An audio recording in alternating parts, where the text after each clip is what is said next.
We spend a lot of time on the show looking at the wreckage of the world. The carrier groups, the drone swarms, the ghouls in suits at Raytheon and Lockheed Martin, the plethora of studs I run into in the wild. But today, I want to look at the entity sitting in the chair.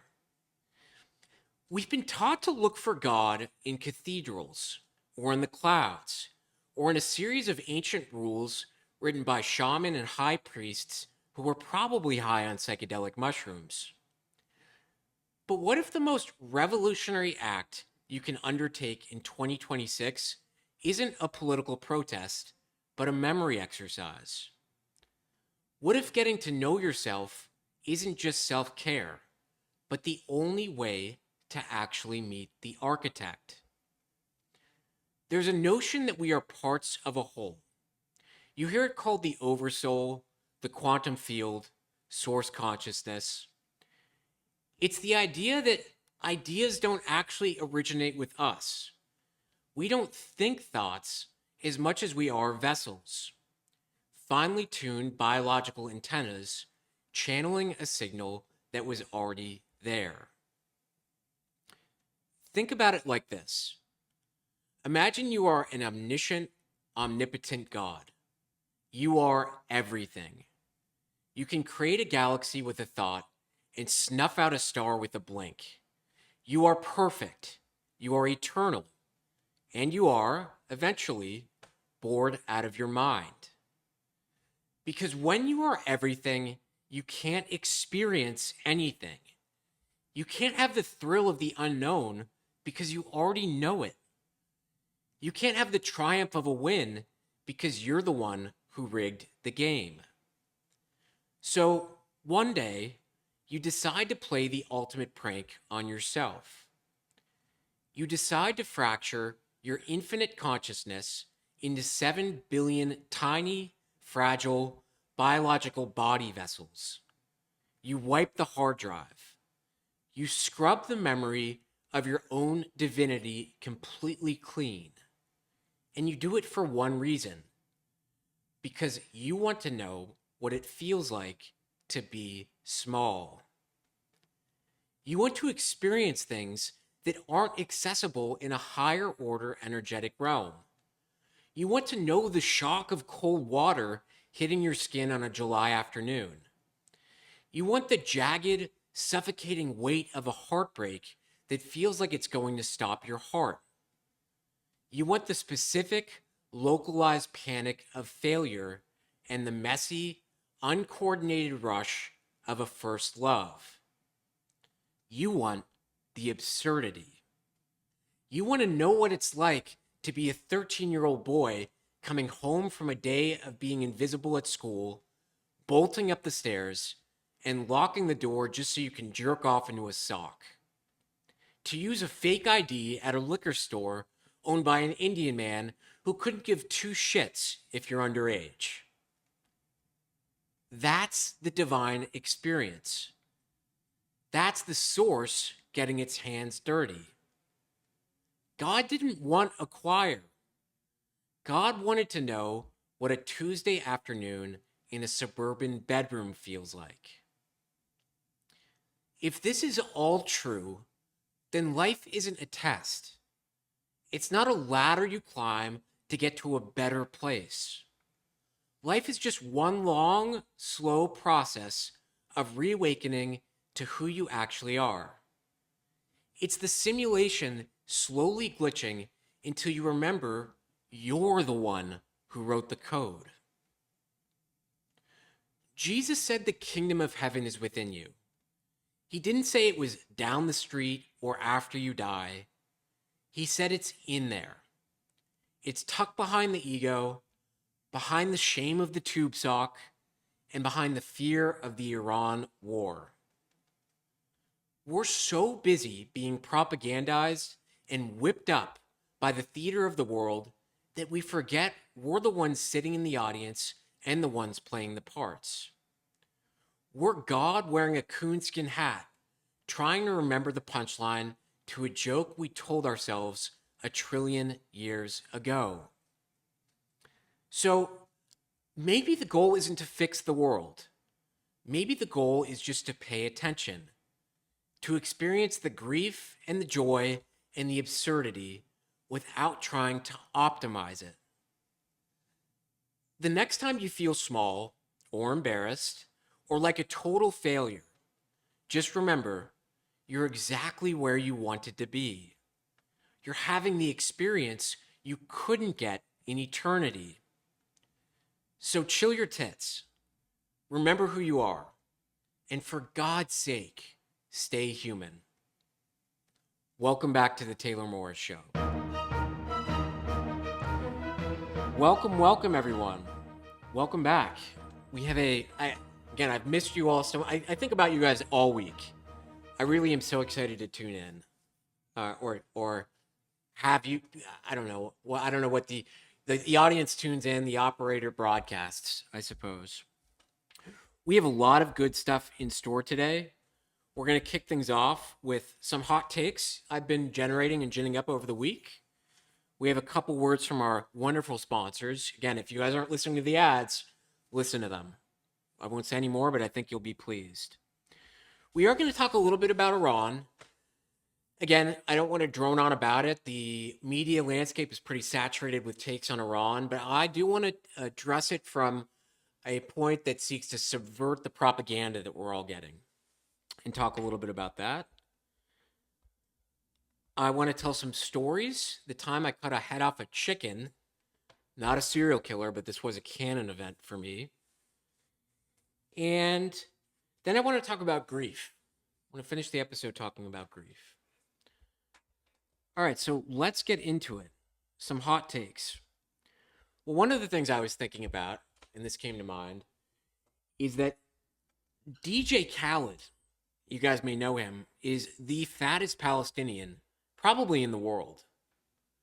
I didn't know that man was Palestinian, but evidently he is. And it's kind of, it is so antithetical, I think, to the plight of the Palestinians going on. DJ Khaled, I mean, the guy weighs 2,500 pounds. He's heavier than an elephant seal. And he's got veneers. I mean, the veneers alone, probably 5 pounds of porcelain. And the guy is just, he rubs me the wrong way a little bit. But I want to get into, this is a little late in the year to be doing this, but the ins and outs for 2026. So here are some ins. Winking at service workers. I think there are two things that are lost. The art of the whistle.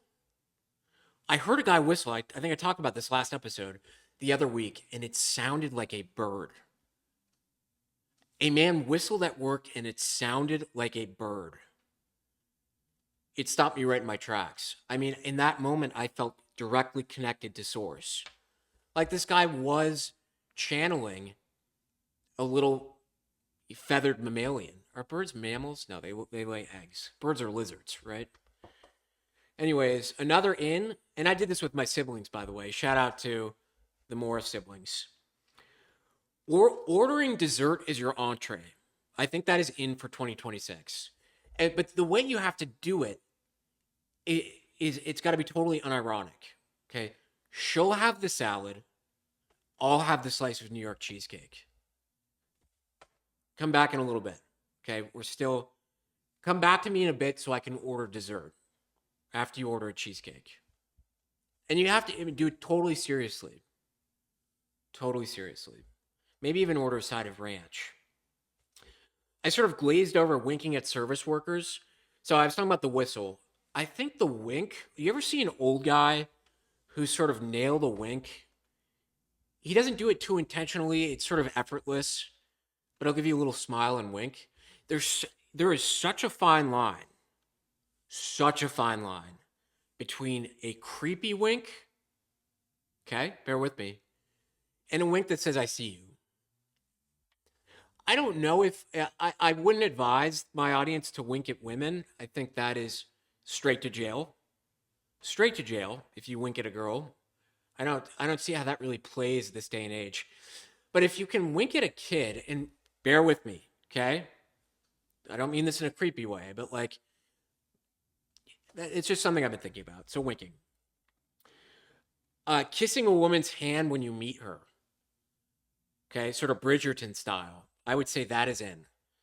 It don't get down on one knee or anything like that. Don't be obnoxious about it. But a little kiss on the hand without breaking eye contact, that'll play. I think that plays pretty nicely. Claiming farts that aren't yours. So if someone lets one rip, maybe even from across the room, drop a little, excuse me. I'm sorry about that. I'm having a little bit of flatulence today. Please excuse me. Please excuse my gas. I'm feeling a little gassy. This could be a guy or girl who farts in a car 2 lanes over. And I still want you to try and claim that fart as your own. This year is all about, if you want to rank up this year, the way that you get points and power up is by claiming farts that aren't yours. Wearing a family crest ring, particularly if it's not something your family does. I think that's pretty hilarious. I think a branch off of that is just starting random family traditions, very obscure family traditions, but making sure it has a lot of lore. So just spin a tall tale about how your grandfather, your family on Christmas has always dressed up in full Nazi uniform. Maybe that's a little extreme. Responding this and that when people ask what you do for a living. What do you do for a living? Yeah, this and that. This and that. That conversation ends there. Lifting your foot when you kiss someone, particularly if you're a man, that is in. That's a controversial one, but I would say that's in for 2026. I don't know why removing teeth is on here, but we'll go with that. Sovereign citizens are definitely in for 2026. Having an AI girlfriend, in this year. Having an AI girlfriend and then publicly breaking up with her at like a fast casual restaurant like Chipotle during lunch rush, and making everyone very uncomfortable. Prison pen pals, that is in for 2026. Developing a pen pal relationship with someone who is incarcerated for, I don't know, terrorism? I don't know. Triple murder? I don't know. Claiming a royal bloodline, that is in for 2026. Don't elaborate further. Yeah, I'm related to Vlad the Impaler. Yeah, it's sort of, I don't want to get into all of it, but they're my mom's great grandfather. They were over in that part of the world. Let's see. Stolen Valor? Yeah, I'd say that's in. And I know for the troops watching, that one might be a little controversial, but Stolen Valor. Taking napkins from restaurants. I feel like this has always been in, but it's because I noticed it was a little lackluster since COVID. We need to bring that back. Okay. And I'm not talking about like, let me take a humble amount of napkins from this restaurant. Take the whole dispenser. Take the whole dispenser, carry it like a football, and walk out. And just walk out. This is a great one. We're getting the end of the in list for 2026 for, this is the in and out list. Mass deleting your unread emails when you return from vacation instead of reading them. So just a total blind, select all, delete. Okay? Maybe there was a jury duty summons. But the mentality there is if they want me, they will persist and come get me. Okay, out this year. Citing your sources. That's been on the outs for a while, but in 2026, citing your sources is out. ADHD and autism diagnoses. Out. We are sick of that. I'm also sick of people on social media being like, taking their Adderall prescription for the first time and being like, I didn't know life could be like this. Lady, you're just high on amphetamines. Take it for. I mean, I was diagnosed with ADHD and attentive.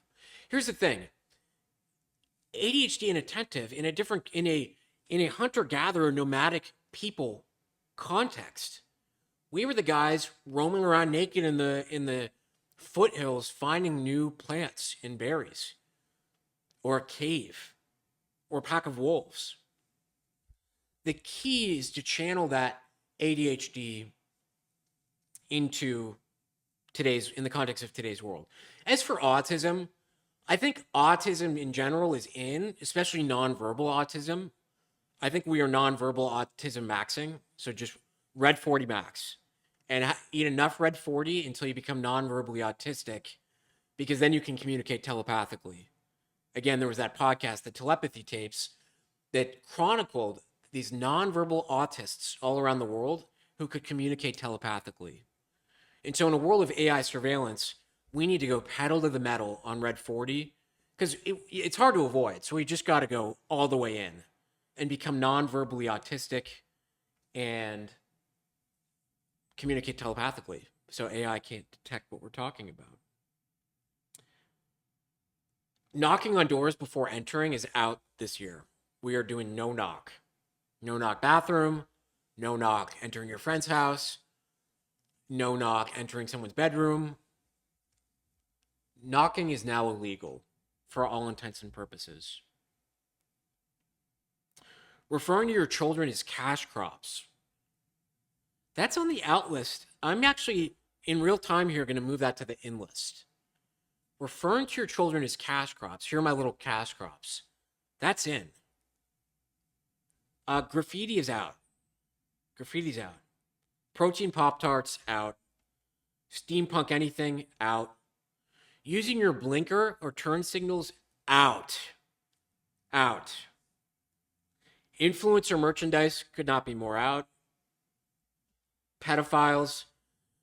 They tried to make a run to be in this year, but we are, I think I'll be the one to say, out. Out. And that's, I suppose, sorry to all our politicians and business leaders and leaders in academia and anyone with a esteemable position in society who has probably gone to Pedo Island. Sleeping in is out. Shark Tank, out. And snapping your fingers. Okay? And snapping your fingers is also out this year. So, let's see here. Before we move on, I do feel the need to read a little word from one of my sponsors. And bear with me. Don't skip it. I think you're going to enjoy this ad. Heritage Hall. We've all seen those commercials. The slow piano music, the grainy footage of a shivering puppy, the plea for just 19 cents a day. But let's be real. You don't want to sponsor a golden retriever.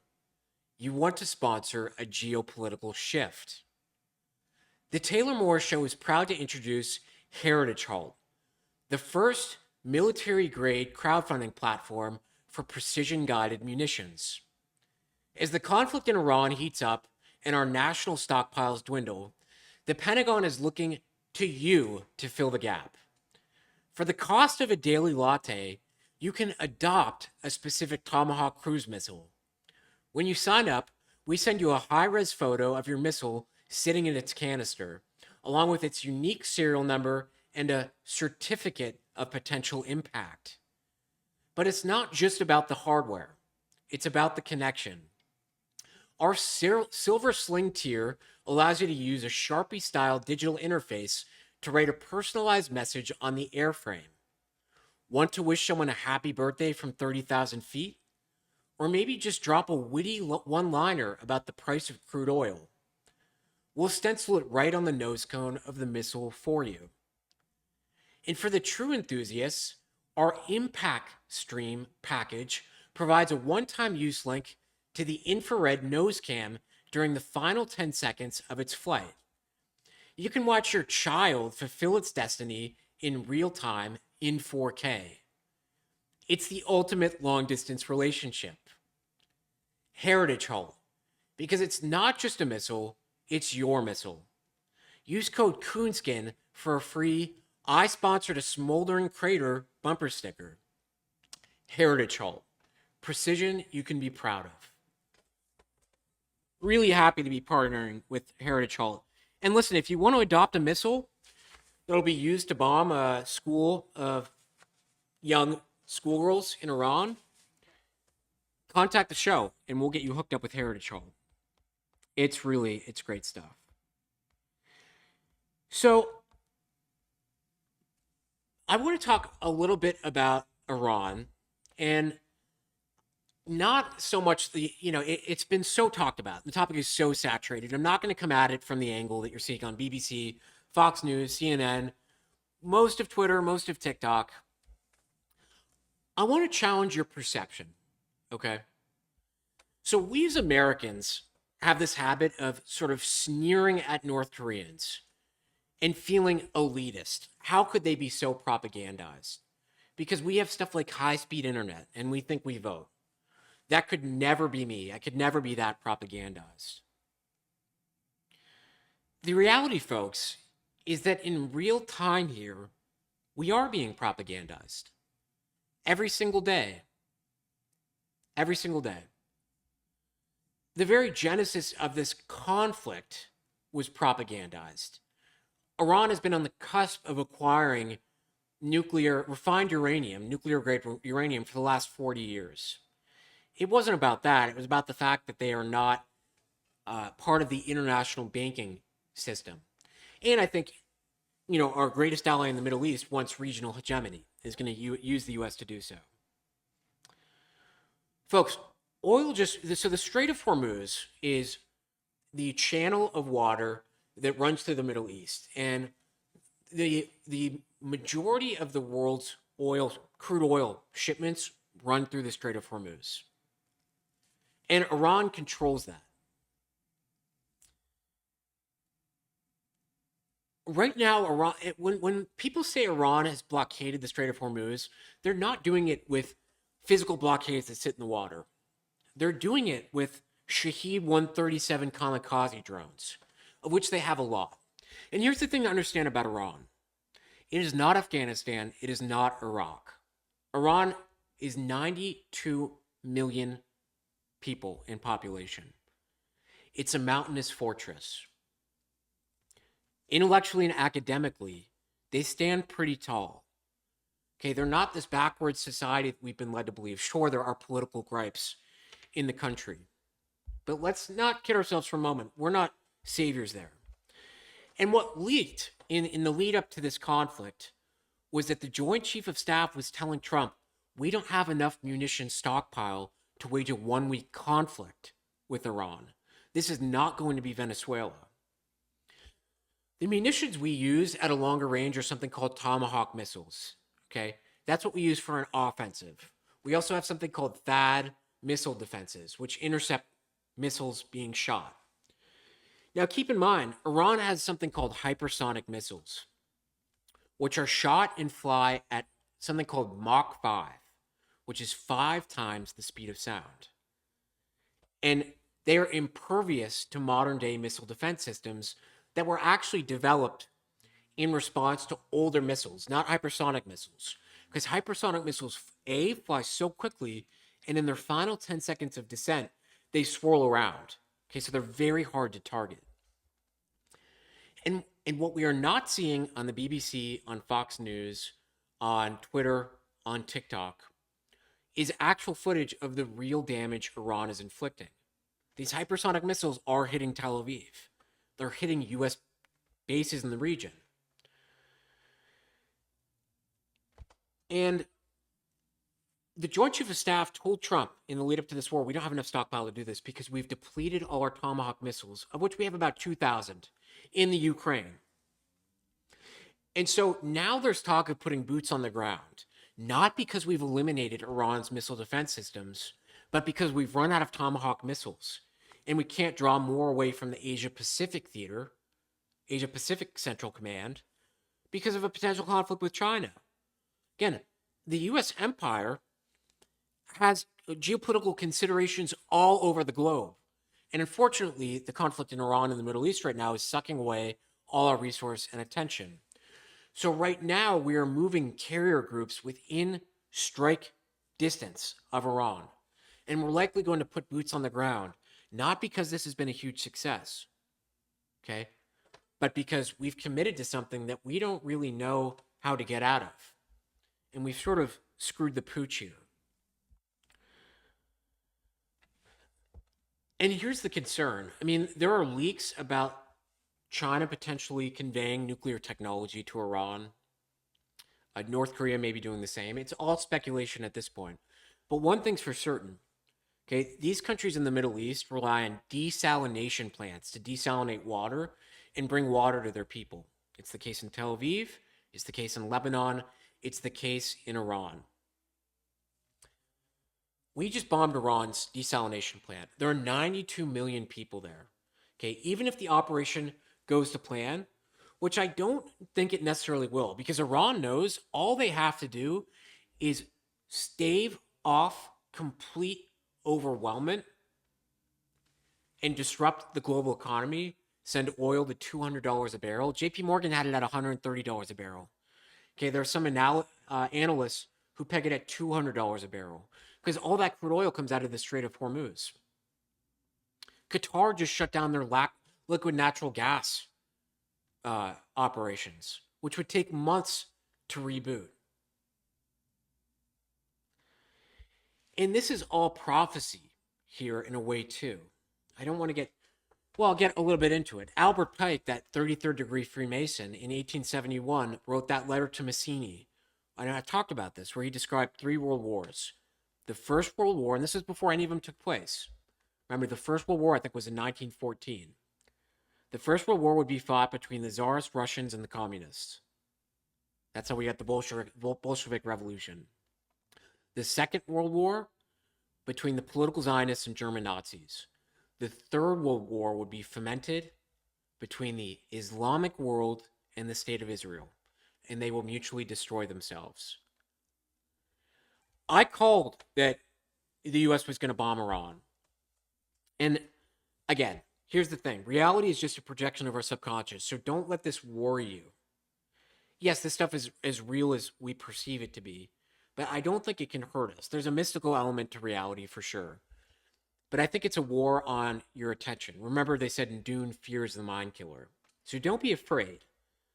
View this objectively. As I said, my audience, in my monologue, we are the audience, but we're also the actors. We are all one, this experience.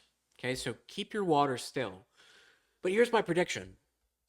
There's going to be a nuclear exchange in the Middle East. Look now, okay? I went down to Argentina 2 years ago, and 2/3 of that airplane were Orthodox Jews. There are now the worst forest fires in like 100 years in Patagonia in Argentina. And they're being started by Israeli tourists. And Israelis are buying up the land there. Maybe, just maybe, there's a contingency plan underway to migrate down to Argentina while there's a nuclear exchange in the Middle East. And what happens after that? Not to get too Alex Jones, but basically, Western societies, if there's a nuclear exchange and there's religious war everywhere, create the problem, have the solution. What is the solution? Well, we need more security. We need AI surveillance. War always results in us losing our civil liberties, so we need to censor what people say online. We need to introduce central bank digital currency so the population can further be controlled. Central bank digital currency, if that was rolled out during COVID, it would literally be the case that if we wanted you on lockdown, you can't use it at the gas station to fill up your car. China already does this to an extent with the social credit score. If your social credit score drops too low, you can't do things like buy a train ticket, can't do things like fill up your car at the gas station. Just think about it. If they foment so much chaos globally, people will beg for the solution of more security and a usurpation of civil liberties. That's the trade-off: freedom, security. Well, if you create the chaos, right, the solution for at least the masses becomes awfully attractive. Yeah, sure, I'll go on central bank digital currency. Sure, we can have AI monitoring all the flock cameras around to keep us safe and fight crime. We got a taste of this after 9/11 with the Patriot Act. Remember Edward Snowden, NSA? AT&T's offices were all co-located with NSA monitoring servers, but that was all passive collection. They could drill down on someone's data if they were launching an investigation into you, but now with AI, they can collate all of that, proactively monitor all of that. Yeah, so that was really my point. I mean, already we're seeing AI videos of this conflict. And if anyone's read 1984, I referenced this in the last episode. In 1984, the big brother nation, so to speak, was always waging a great war against Eurasia, because they realized that if they allowed the surplus of resources they were making to trickle down to the populace and the populace became wealthy, they'd eventually be like, why are we being governed like this? So to burn off that surplus resource, the government is allegedly fighting Eurasia in these long, massive wars. But all they did was station a missile barge off the coast, so the population saw missiles flying and being intercepted. I mean, it is a possibility that future wars won't actually be kinetic. We won't actually maybe be in conflict with China that may control the East, Russia that may control Eurasia, and the United States that may control the Eastern Hemisphere. The Great War with China might go on for 50 years, but it might just all be AI and missiles, right? Right? We know that war is in some way a way to launder money back to the defense industrial complex. What if we don't actually have to fight the wars? What if it can all be theatrical in a show? Not out of the realm of possibility. It really isn't. And so just be vigilant with all of this. Just be vigilant. Keep a level head. Remember, it's a war for your attention and your consciousness. Do not fear. Take it from me. I've had a near-death experience. Okay? We're all going to be all right. We're all going to be all right. And again, if you're enjoying the podcast, make sure to rate, follow, subscribe. The Taylor Moore Show on Spotify and YouTube. There's a lot more great stuff like this. And now a quick word from one of our sponsors. Again, stay with this broadcast. You're going to like these ads. Alibi Artist, professional plausible deniability. We've all been there. You overslept because you stayed up until 3 a.m. researching the holographic moon theory. And now you're 90 minutes late for the Monday morning sync. You could tell your boss the truth, but the moon isn't real doesn't exactly scream Employee of the Month. The Taylor Moore Show is proud to introduce Alibi Artist, the world's first on-demand crisis acting troupe for the chronically unpunctual. Why settle for a flat tire when you can have a catastrophic multi-vehicle event involving a school bus and a runaway circus train? When you trigger our emergency alibi in the app, we dispatch a team of SAG certified actors to your office parking lot within 15 minutes. We're talking the full works here. Professional grade special effects makeup so you look suitably concussed, a distraught bus driver who will hug you in front of your manager while sobbing about your heroism, and a fake news crew from Channel 9 asking for an interview about how you pulled 3 honor students from a smoking wreckage. By the time you actually walk into the office, your boss won't be asking for your morning report. They'll be starting a GoFundMe for your recovery and offering you a paid week off for the trauma. Alibi Artist, because the truth is for people who aren't creative. Use code Coonskin for a free blood-stained dress shirt prop and a complimentary bouquet of thank you flowers from a fictional local mayor. Alibi Artist. We'll take the heat so you can take a nap. All right, let's get into some pretty interesting stuff here. I want to talk about the time. This is a this is a funny story, but it's a little serious too. The time I cut a head off a chicken.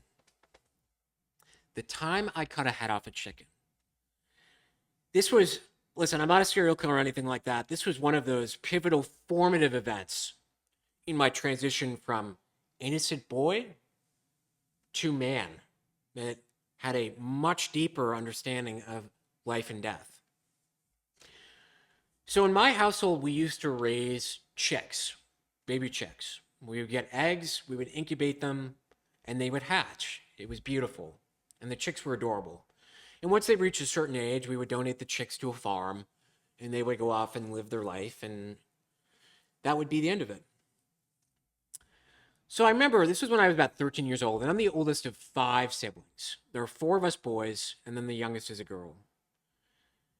And I remember the chicks had so we were home alone. My mom was out. The chicks had just hatched. And they were in this little cardboard box in the living room. And we would get home from school and go check them out and stuff like that. And we're checking them out this one afternoon. And the box wasn't very fancy. There was a box, there was newspaper on the ground, and there was a water tank and a little bit of feed and a heat lamp.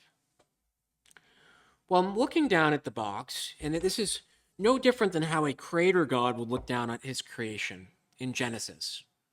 I didn't create these chicks, but just bear with me. So I'm looking down at these chicks, and I notice that sticking out from the water, the water tank, is a little wing of a chick. Oh no. Oh no. What do we have here? So with my little 13-year-old hands, I grabbed the water tank and I moved it off. And what was revealed under the water tank was a little chick, probably the runt of the litter. Well, if it wasn't the runt of the litter before, it certainly was now because it had been crushed by the water tank.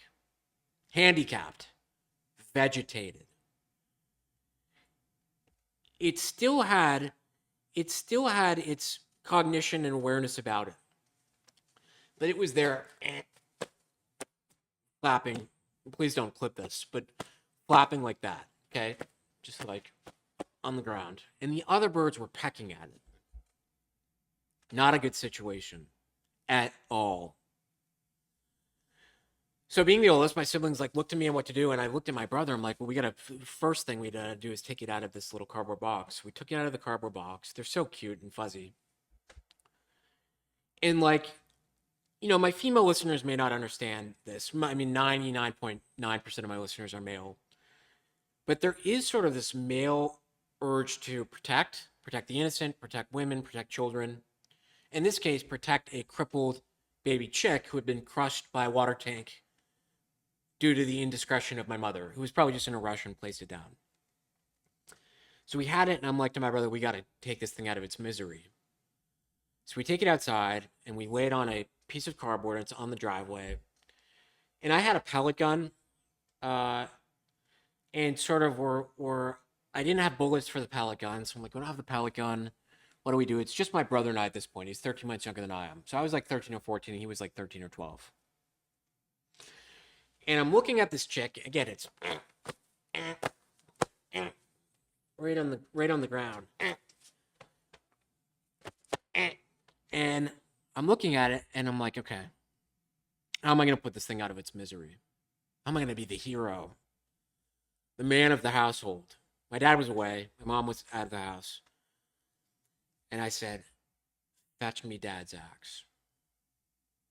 I don't even think I thought the words that came out of my mouth. It was just, I talked in my monologue about us being vessels and channels for higher order ideas and consciousness. Well, that's what happened. Fetch me Dad's axe. So my brother fetched me the axe, and I'm holding the axe. The axe is practically bigger than me. And I'm looking at this baby chick swarm around. Okay, 1 Mississippi, 2 Mississippi, 3 Mississippi. And I just take the axe and drop it right on its head, and the head separates from the body. And the lead up to it was like, I can do this, that's fine. I'm telling you, the second I took that chick's head off, my brother started flapping his wings like this. He was like, oh. I was like, what the fuck? holding the axe. I just took this chick's life. I just took this chick's life. Now, again, I took it out of its misery, but there was something, I'm telling you, it was like the youthful innocence was exercised out of me that day. And there I was, a man. I'd stepped into manhood. This was the secular version of a bar mitzvah, chopping a chick's head off. I became a man that day. And I took the life of that chick. And I don't know why I was sharing that other than to just give you a little more lore about me. Yeah, and I would also say though, like you come to understand the gravity of like life and death with something like that. Like I'm not promoting go and kill animals, but this animal had to be taken out of its misery, and I did that day. And it was wild. It was wild. It really was. Another funny story. So I used to be pretty heavily addicted to Xanax and ketamine. I mean, I'm talking like doing so much ketamine, I would stare in the mirror and be like, I am Jesus Christ. I am Jesus Christ. As my pupils were larger than my head. But with all that drug use came a bit of paranoia. And I started to, this was like during COVID, and I was becoming very anti-government, very like, I need to fortify. I didn't own a house at the time, but I was like, I need to fortify my land. And so Coonskin Nation, I spend a lot of time on Alibaba. In my free time, I go on Alibaba. In my shopping cart on Alibaba was about maybe 800 items of frequency jammers of different calibers, 4 different frequencies, offensive laser systems, communication devices, so ham radios, police radios, bulletproof vests. What else? Bow and arrows. Again, I didn't own a house, but I was convinced I have to fortify my land. I was out of my mind. And I'm sure that wound me up on a list somewhere. Everyone, with AI, everyone's on some sort of list these days. But I had lost my mind, and I was literally, it looked like I was Blade Runner. If someone had seen my Alibaba shopping cart, they'd be like, what do you do for a living? How long have you been in the CIA, sir? Special operations. I'm talking, I had flares, smoke grenades, camouflage, night vision goggles, thermal,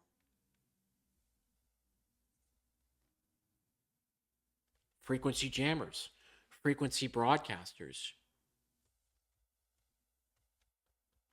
Pretty wild. Pretty lead paint. This was another one. I had gallons of lead paint in the shopping cart because, and even in my delusion, I thought about that in my delusion, came up with the idea for that. But even today, now that I've recovered and I'm sober, I still think there's some legs to the whole lead paint thing. Lead paint was taken out of fashion because the mainstream narrative was trolled. Babies are eating lead paint. All these babies are eating lead paint. They're all getting lead poisoning. Bullshit. Eat my ass, Fed. Not true. It's because lead paint is impervious to frequency penetration, to microwave weapons, from frequency surveillance from the outside. You basically create a Faraday cage if you put lead paint on your walls and silver threads in your curtains. Professional athletes are putting silver threads in their curtains. They're using wired internet. They're turning off their internet at night. I'm telling you, as Tesla said, the world is sound, frequency, and vibration.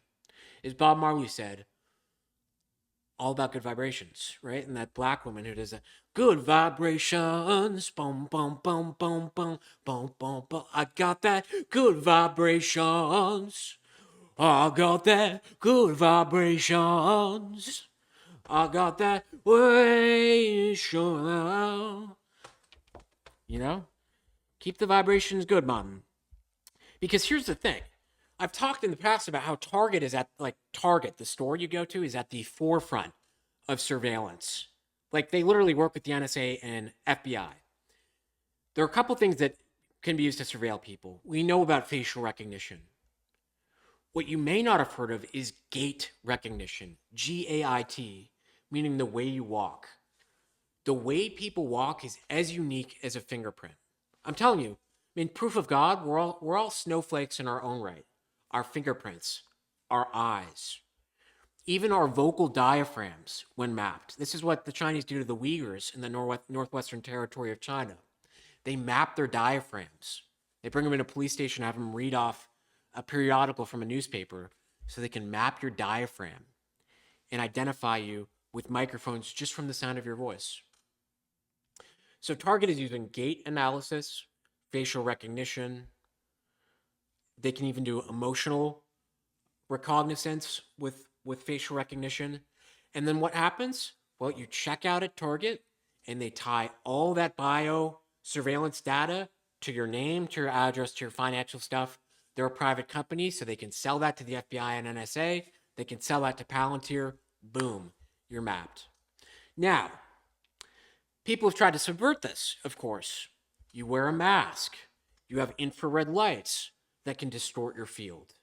You can put a wedge in your shoe to subvert the gait analysis, right? Well, get this. There is new technology being rolled out that monitors people's heartbeats using infrared detection signal or something like that. Our heartbeats are as unique. The heartbeat signature is as unique as a fingerprint, as an iris, as your vocal diaphragm, as your gait, as your face. So what? I mean, if you want to go to Target, right, and if you want to buy 100 cans of whipped cream, some condoms, and some baby oil, hey, not saying I've ever done it, but if you do and you want to be anonymous about it, you have to wear a mask. You have to put a wedge in your shoe. You have to pay in cash, which they're going to try and phase out with the central bank digital currencies. And you have to wear one of those lead skirts that you wear at the dentist office when they're giving you an x-ray.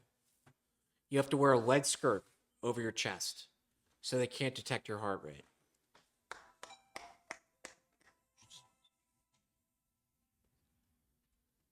So they can't detect your heart rate. And that's how you remain impervious to the surveillance. That's how you remain impervious to the surveillance. It's coming, folks. It's coming. The other funny story time, real quick, before we get into the final ad and then my take on grief, is I took an Uber in Florida one time. This was pretty hilarious. And my Uber driver was a freelance life insurance salesman. And his whole bit was he would pick up people in the Uber and then have a captive audience to hawk life insurance at them. And, I thought about reporting the guy. I was like, I'm being harassed by this guy selling me life insurance on an 8-minute Uber. But I was like, listen, I respect the hustle. And let me take it a step further. Hear me out. If you're an Uber driver, set up a little hibachi grill in the passenger seat of your vehicle and offer hot dumplings or fried rice or a little onion fire tower to your guests in the back while you're driving them. If you're driving someone to a funeral home to take a wake, to attend a wake, can I interest you in a pork dumpling? Can I interest you in a fresh, steaming hot pork dumpling right from my front seat here? It's the ballpark method because you can charge $100 a dumpling. Okay, you don't want to buy my dumpling? I don't see any other dumpling vendors in the car. Lock the doors. Take the long route. Just saying. With drunk people, that'd be pretty good. It'd be like, remember Cash Cab too? Oof. Very scary. Very, very scary. For those who remember Cash Cab, very, very scary. All right, a little word from our sponsor here, folks. Bear with me again. You're going to like this ad. Proxy Patel. We've all been there. You're sitting down at dinner, or you're in the middle of a deep dive on the kinetic energy of the pyramids, and your phone rings. It's an agent from Social Security or Amazon tech support named Steve, but his accent suggests he's calling from a basement in New Delhi, and he's about to ask you for $500 in Target gift cards. You could hang up. You could argue. But you're tired. You don't have the cultural context to properly insult his lineage or navigate the script he's reading. The Taylor Moore Show is proud to introduce the Proxy Patel, the world's first live-in, on-call, dialectical deterrent. It's a house pajit. We provide you with a highly trained, semi-retired Indian gentleman who lives in your guest room or a ventilated basement suite. His only job? To be the closer. The moment you hear a sitar in the background of a cold call or a customer service rep tells you their name is John Smith in a thick Mumbai tilt, you simply tap the bell on your desk. Your Proxy Patel will enter the room, take the phone, and engage in a high-speed, multi-dialectical, verbal chess match that will leave the scammer questioning their career choices. Whether it's arguing over a refund in Hindi or subtly shaming a telemarketer's grandmother in Punjabi, your Proxy Patel handles the friction so you don't have to. Best part? He doesn't eat much, he's great at Settlers of Catan, and he provides an impenetrable shield against the subcontinent's most aggressive call centers. Proxy Patel, because sometimes you need a local to handle the locals.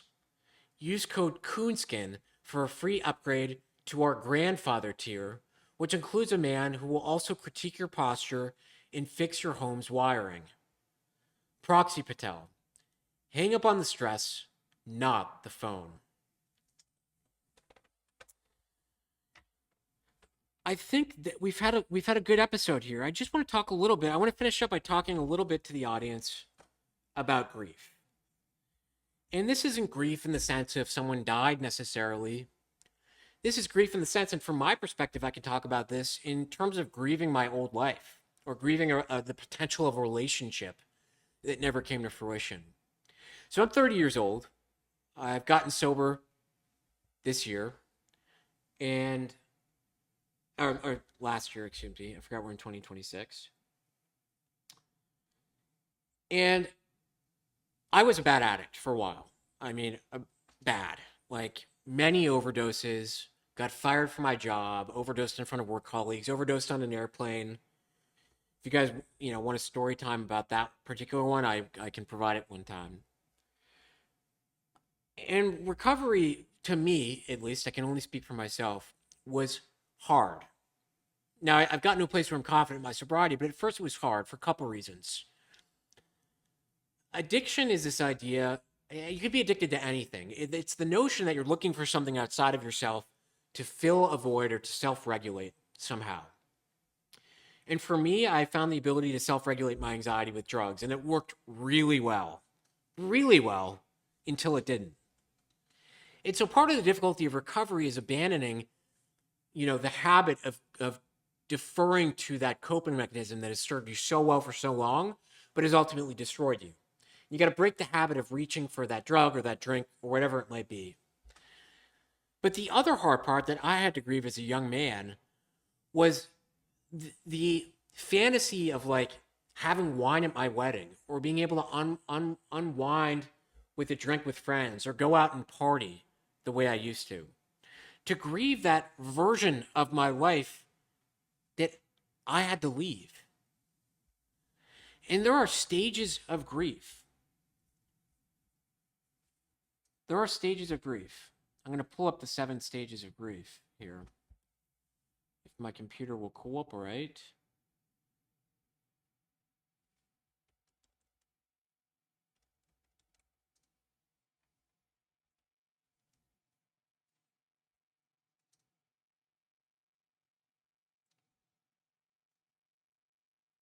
All right. There are 5 stages of grief. Denial acts as a defense mechanism, providing a temporary protective and numbing response to the shock of loss. I want everyone to think about this in the context of something that they've had to let go of: a relationship, a bad habit, an addiction, a person. So, denial.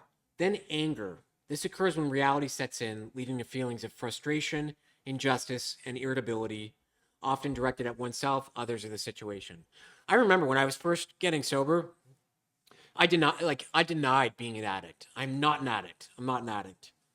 Then did come the anger, being so angry at myself, angry at God, angry at the world. Why could this happen to me? Why did I have to be burdened with addiction? Bargaining involves attempting to regain control or reverse the loss through what if statements. Again, it took me 3 years from when I first resolved to get sober to actually do it, because I was bargaining. Okay, I can not do Xanax, but I can drink a little bit, or I can do kratom. I'll do sobriety my way. Then again, you're in the case of addiction, I was overwhelmed by it once again. And what enters is the next stage of grief, which is depression. Ugh, I've lost the battle. Quiet sadness, intense quiet sadness. I've lost. There's nothing I can do. I've tried to bargain. That didn't work. Didn't work. And then finally, acceptance. I will never be able to safely drink or drug again. I will never be able to safely drink or drug again. You know what? That's okay. Now I'm at a place where that's okay, because the life I'm building after getting sober is a beautiful one, and I'm proud of it. And I have a lot of fun. Get to wear a coonskin hat and offer people a window into my mind once a week. But grief is hard. Like any emotion, grief is really, really hard. Yeah. So, folks, that's what I got for today's episode. And whether it's grief, whether it's joy, whether it's sadness, whether it's happiness, whether it's disappointment, I think the key in life, because emotions are energy, is to allow those feelings in. Allow yourself to feel it. Feelings aren't permanent. They're not forever. Okay, but if you run from them, they swell up. And when they finally catch you, it's a lot worse than if you just let them in the front door, into the living room to visit for a little bit, and when they've done what they need to do, to see them out the door. That's the wisdom and guidance for you all today. Again, if you enjoyed the episode, you can find the Taylor Moore Show on Spotify and YouTube. Please give it a follow. Please rate. Please subscribe. Please comment. I love hearing from all of you. I'm so appreciative of the support we're getting. I love you all. This has been another installment of the Taylor Moore Show. Until next time, stay curious.